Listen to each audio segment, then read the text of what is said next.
On a cold February night, 5 young men mysteriously abandoned the safety of their car and wandered deep into the woods.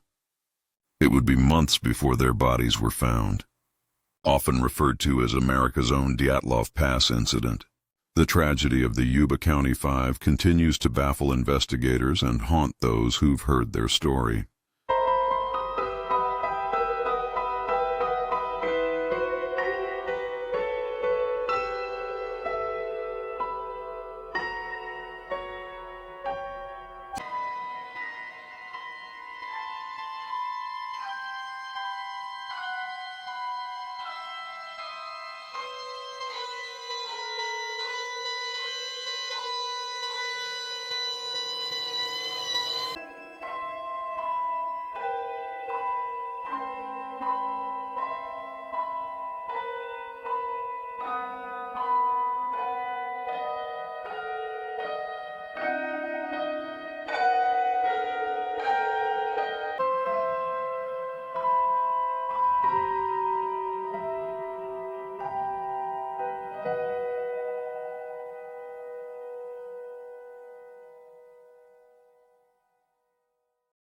Story a nauseating.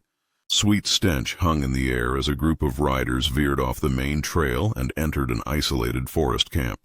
It was early June 1978. The late afternoon sun washed the northern California wilderness in a warm, shimmering glow. After riding for hours, the group decided to stop for a short rest. Curious about the cluster of small trailers tucked just beyond the tree line, at the end of a narrow mountain road stood a large mobile cabin surrounded by 4 smaller ones. It was a U.S. Forestry Service outpost, the kind scattered across the region, used for tasks like fire patrols or search and rescue missions. Most were staffed during the busy season, but this particular site had been left unused for some time. The smell grew stronger as the riders removed their helmets. A couple of them recognized it instantly, the unmistakable odor of death. At first, they assumed an animal had died nearby, its carcass decaying in the summer heat. The thought alone made one of the men gag. They were about to leave when someone noticed a broken window on the main trailer and decided to take a look. Peering through the shattered glass, he saw nothing unusual, just dusty countertops and closed cupboards. The front door, surprisingly, was unlocked. After some hesitation, one man stepped inside. What he discovered would haunt him forever. In the back of the trailer, beneath 8 heavy blankets and surrounded by swarming flies, lay a human body. None of them knew it yet, but they had just stumbled upon the remains of one of 5 young men who had vanished months earlier under chillingly strange circumstances. When authorities arrived, they already suspected who the deceased might be, and their fears were quickly confirmed. It was one of the missing Yuba County men, but what baffled investigators most was how nothing about the scene made any logical sense. As the case unfolded, nearly every detail deepened the mystery, a puzzle so strange that it would soon earn its haunting title, America's Dyatlov Pass Incident. To understand what truly happened, we must return to where it all began, the early evening of Friday, February 24, 1978. The air that day was colder than usual in Oroville, Northern California. At around 5:30 p.m., 25-year-old Gary Dale Mathias sat at his kitchen table finishing his dinner. Between bites of meatloaf, he glanced out at the quiet street, filled with anticipation for the night ahead. He and his close friends from nearby Yuba City had been planning all week to attend a basketball game at California State University in Chico.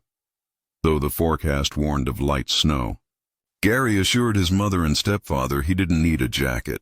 He'd be home soon after the game. Earlier that evening, 32-year-old Theodore Ted Weir had raced downstairs for dinner, eating hurriedly before hearing a car horn outside. He grabbed his things and told his grandmother Imogene that he wouldn't need his coat either. Outside waited Jack and Tom Madruga, both 29, in Jack's 1969 Mercury Montego. Jackie Charles Hewitt, 24, sat in the passenger seat, while William Lee Sterling, 27, sat in the back. After picking up Gary Mathias in Oroville, the five friends began their 2-hour drive to Chico, excited for an evening of basketball and laughter. All five were devoted fans of the sport. They never missed a game and even played together as a team, the Gateway Gators. The next day, February 25th, they were scheduled to compete in a regional tournament that could qualify them for the upcoming Paralympics. Winning meant an all-expenses-paid trip to Los Angeles, a dream for the group. But what made this story so deeply tragic was who these young men were. Each of them lived with either a developmental or mental health condition and attended the Yuba City Gateway program, a vocational center where they learned work and social skills. Ted Weir, the oldest, had the mind of a child and a warm, gentle personality. He shared a close bond with the soft-spoken and deeply religious Bill Sterling, who had recently left his job at a snack bar because his family worried he couldn't handle the stress. Jack Hewitt, small and shy at 5'9", struggled with communication but was cheerful around his friends. He and Weir were inseparable. Ted often helped him with everyday tasks and even made phone calls on his behalf. Jack Madruga, meanwhile, was a high school graduate and U.S. Army veteran who had served in Vietnam. Though not diagnosed with a disability, those who knew him described him as slow-spoken but kind-hearted. Despite his challenges, he was reliable and competent, someone his friends deeply trusted. Jack Madruga was skilled enough to hold a driver's license and took great pride in his beloved Mercury Montego. He enjoyed driving it almost as much as he loved basketball. Like Madruga, Gary Mathias had also served in the U.S. Army and was once stationed in West Germany. But in 1973, he suffered a severe mental breakdown linked to drug use. Diagnosed with paranoid schizophrenia, Gary was honorably discharged and placed on long-term medication. Over the next 5 years, his condition improved greatly. He managed to hold a steady job working for his stepfather's landscaping business, and seemed to be on the path toward a stable, peaceful life. The final member of the group was Bill Sterling, gentle and innocent, with a childlike personality much like Ted Weir. Bill rarely left home except for church, basketball, or the rehabilitation center. Ted often called Bill just to share funny newspaper clippings or amusing names he found in the phone book, simple things that made both of them laugh. Bill also volunteered at a local hospital, reading Bible verses to patients, spreading comfort wherever he could. As the five friends drove through the cool night, their conversation focused mostly on the basketball tournament scheduled for the next morning. Their parents had already laid out their uniforms in preparation for the big day. Sadly, none of them would ever get to play that game. That night, something happened that would seal their fate forever, and none of the five would ever be seen alive again. When the boys didn't return home, their families grew anxious. Phone calls were made, and soon police were notified. It was completely out of character for the group to disappear without a word. They weren't the type to stay out late. Not even Gary, who occasionally spent evenings with older friends. Something was wrong. A missing persons bulletin went out quickly. Before long, reports began coming in from Chico. Several witnesses confirmed seeing the men at the basketball game, and a few even recalled spotting Madruga's Montego leaving the parking lot afterward. A store clerk later told police he saw them just before closing time, buying snacks, milk, and soda, before leaving as snow began to fall. Soon after, Yuba County Police launched a large-scale search led by Lieutenant Lance Ayers, who personally knew the boys and had attended school with Ted Weir's brothers. Deeply affected by the case, Ayers made it his mission to find them. The search expanded into the surrounding mountain regions near the Feather River. Then, a breakthrough. On February 28th, officers discovered Madruga's Montego abandoned on a remote road in the Plumas National Forest, about 70 miles from Chico. Snow had nearly buried the car, but it was otherwise in perfect condition, neatly parked, doors unlocked, and no visible damage. Inside, Officers found empty snack wrappers scattered across the seats and 4 neatly folded maps in the glove box. The keys were missing, forcing police to hotwire the car to move it. There was still a quarter tank of fuel, more than enough to drive home. The vehicle wasn't stuck in the snow, and there was no sign of mechanical failure. The question remained, why did they leave it? Before investigators could search further, another snowstorm struck, halting the operation. The case went cold for months, buried under ice and unanswered questions. For Lieutenant Ayres, the mystery became an obsession. Every lead was pursued. Families pooled money for rewards, and countless tips poured in. Sightings of the boys as far away as San Francisco, Arizona, and even Florida. But every lead collapsed. As days turned to weeks, Ayres feared the worst, that they'd never be found. Then, in early June, a call came in from a group of motorcyclists near a U.S. Forestry Service trailer in the mountains. What they had found would reopen the case in the most heartbreaking way. Inside the trailer lay the body of Ted Weir. Wrapped in 8 blankets, his remains told a harrowing story. Investigators believed he had died from exposure, possibly starvation.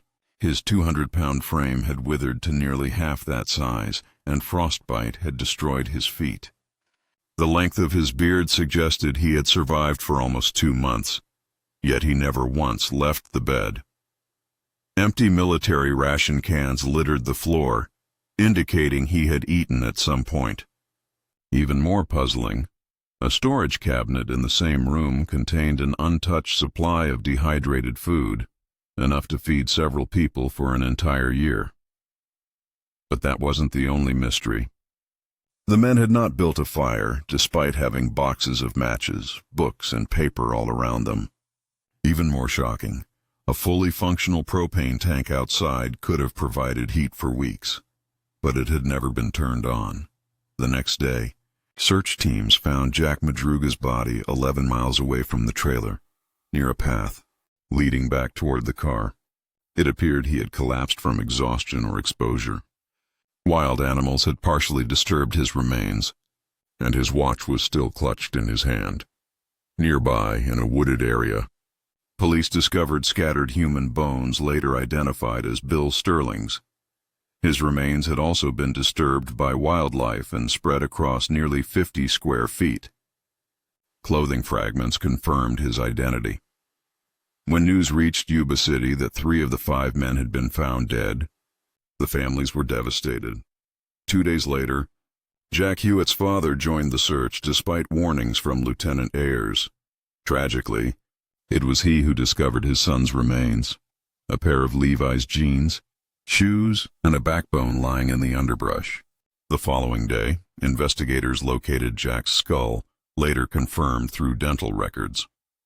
As for Gary Mathias, he was never found. His shoes were discovered inside the trailer, evidence that he had likely been there with Ted Weir and possibly swapped shoes before venturing out. But where he went and what happened next remains one of the most enduring mysteries in California's history. Gary Mathias had been wearing his friend's much larger leather shoes, his own feet swollen badly from frostbite. To this day, Gary Mathias's body has never been found. Investigators believe the men may have driven up the mountain road by mistake, becoming disoriented as the snowfall worsened. When they realized they were lost, they likely abandoned the car and attempted to head south, believing it would lead them home.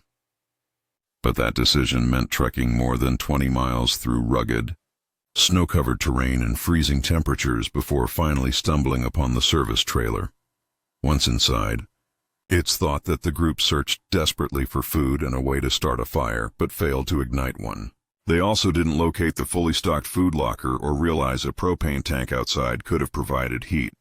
With Ted Weir's worsening condition confining him to the bed, Hewitt, Madruga, and Sterling may have decided to go out for help, leaving Mathias behind to care for him. If they set out during the blizzard that struck on February 28th, it would have been their final mistake. None of them made it back alive.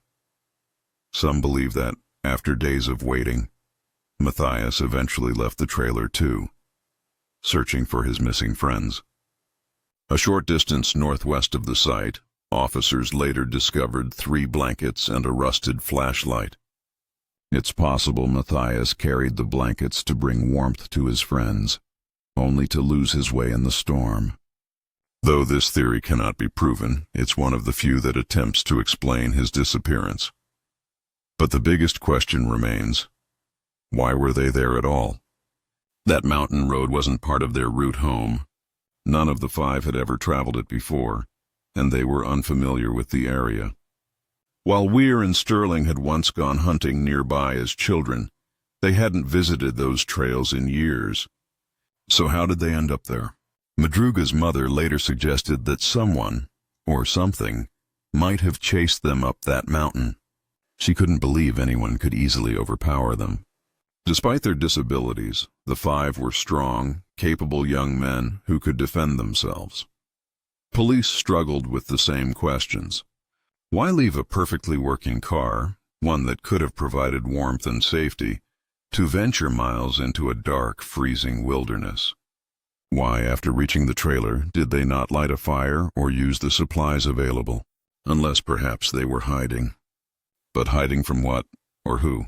Some speculated that panic, confusion, or their cognitive challenges might have led to poor decisions. But if Matthias and Madruga, both trained soldiers and were present, surely they would have known how to survive. Unsurprisingly, rumors of foul play soon began circulating. One possible clue came from a man named Joseph Shones, who spoke to Lieutenant Ayres on June 2, 1978. Shones claimed that on the very night the men vanished, he had been driving along the same road where their car was later found. His own Volkswagen Beetle became stuck in the snow, and while trying to free it, he suffered a mild heart attack. Forced to stay in his car overnight, he awoke around 2 a.m. to the sound of strange whistling outside. Looking through the window, Shones said he saw several men, and what appeared to be a woman holding a baby, illuminated by car headlights about 100 feet away. He shouted for help, but the group quickly retreated into their vehicle, and the lights vanished into the darkness. Later that night, Shones awoke again to see lights flashing outside and heard more whistling noises. He couldn't tell who or what one was out there. Around 5 a.m., his car ran out of fuel, forcing him to walk 8 miles back to a nearby lodge through the snow. Along the way, he noticed another vehicle, the Mercury Montego, quietly parked by the roadside. At the time, he thought little of it. His account seemed to align with early reports of men confronting the group in the Chico parking lot, and others who claimed to have seen the 5 stop at a lodge in Brownsville to make phone calls. But none of these leads produced results, and Shones' statement ultimately led nowhere. Years later, in 2017, a woman claiming to be Jack Hewitt's sister-in-law posted online, sharing details she said were never made public. According to her, the men may have witnessed a confrontation between a woman and several men at the basketball game. When they stepped in to help, it escalated. She claimed that during the chaos, Matthias may have been attacked and fatally injured, prompting his friends to flee in panic, driving up the mountain to escape, where they became lost and trapped by the snow. She also mentioned that shell casings were allegedly found near the entrance to the mountain road, suggesting a possible altercation. Yet if that were true, how do we explain the group calmly stopping at a store afterward to buy snacks and milk? It seems unlikely behavior for men running from danger, unless whatever happened took place after that stop. Still, none of these theories fully explain the mystery. Some suggest Matthias suffered a sudden relapse of his mental illness and led the group astray. Others propose darker possibilities: secret military experiments, alien encounters, or even paranormal forces. Over the years, it has earned the nickname America's Dyatlov Pass Incident, and the similarities are chilling. Both cases occurred in February. Both involved groups who inexplicably left safe shelter, fled into the wilderness, and succumbed to the cold, their reasons forever unknown. The tragedy of the Yuba County 5 lies not only in the mystery, but in their innocence. Though grown men, With the exception of Matthias and Madruga, their minds were childlike, pure, trusting, and kind. What happened in those mountains remains one of the most heartbreaking and baffling unsolved cases in American history. And even after all these years, their families continue to live without answers. Our only hope is that these young men, the 5 friends from Yuba City, have found peace at last, and that someday the truth behind their disappearance finally comes to light.